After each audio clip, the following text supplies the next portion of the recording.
సంఘంలో స్త్రీలు మాట్లాడకూడదు, మౌనంగా ఉండాలి. వాళ్ళకి మాట్లాడడానికి అధికారం లేదు అని చాలామంది అంటా ఉంటారు. దెన్ వచ్చేయండి మనం ఈరోజు కొత్త విషయాన్ని తెలుసుకుందాం. అసలు బైబిల్ దాని గురించి ఏం చెప్తుంది?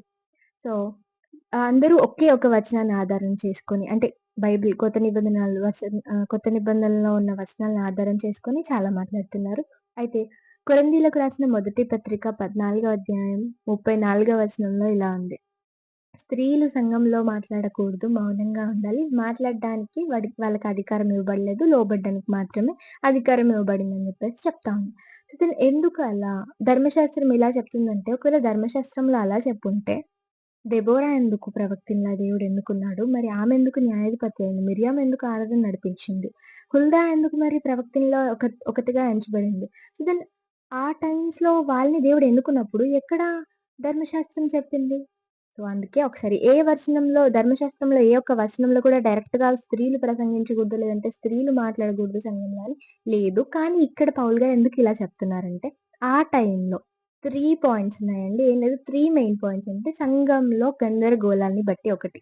ఇంకొకటేంటంటే ఆనాటి సామాజిక విద్యా నేపథ్యాన్ని బట్టి అంటే వాళ్ళ స్టడీని బట్టి అలా ఒకటి చెప్పాడు. ఇంకొకటేంటంటే వాళ్ళ ఉన్న సమాజంలో ఉన్న గౌరవం కోసం.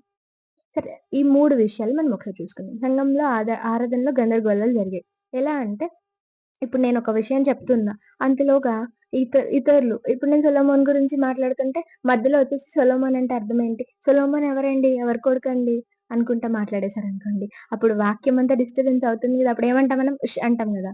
దెన్ అలా జరిగేదనమాట. కొరందు పట్టణంలో అలా జరిగేది. స్త్రీలు మధ్యలో మధ్యలో మాట్లాడడం.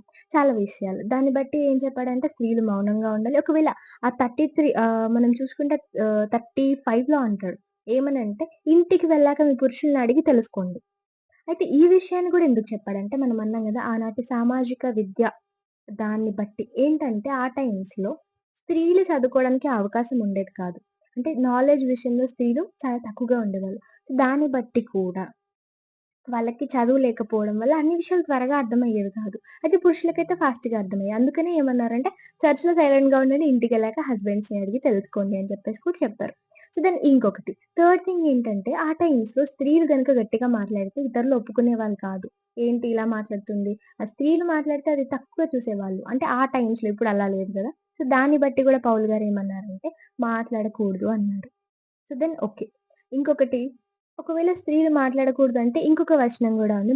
కొరింథీయులకు రాసిన మొదటి పత్రిక 11 అధ్యాయం 5 వచనంలో పౌలు గారంటాడు, ముసుగు వేసుకోవాలి స్త్రీ ప్రవచించేటప్పుడు